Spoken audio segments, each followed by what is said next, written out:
Ça nous est arrivé à nous aussi quand on était élèves. On avait l'impression qu'on n'arrivera jamais à écrire en français, ni en anglais, ni en arabe, ni dans une autre langue. Or, malgré que j'ai fait toutes mes études en français, malgré que j'ai enseigné le français pendant 30 ans, que j'ai écrit pendant 30 ans, une langue, c'est quelque chose qui restera toujours difficile.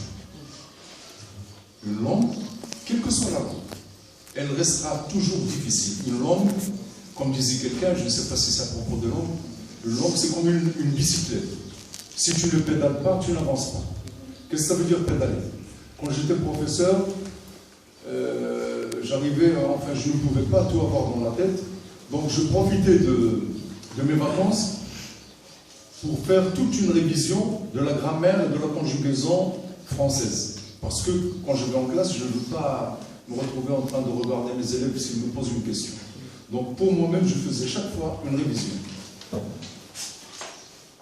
Le travail d'apprentissage, tous les travaux d'apprentissage, quelle que soit la matière, nécessitent le travail de chaque jour. On ne devient pas menuisier comme ça, on ne devient pas ingénieur comme ça, on ne devient pas médecin. Il y a derrière tout ce qui se réalise, il y a tout un travail. Donc, je ne peux pas juger du niveau aujourd'hui en classe. L'élève qui a un mauvais niveau, par exemple, il se peut que l'année suivante, s'il travaille encore un peu plus, il sera meilleur. Et c'est comme ça.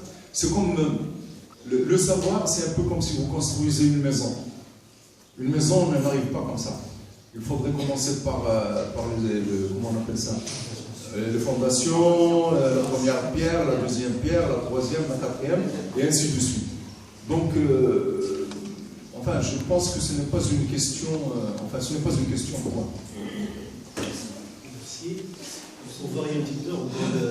Une question à droite, une question à gauche. Mademoiselle.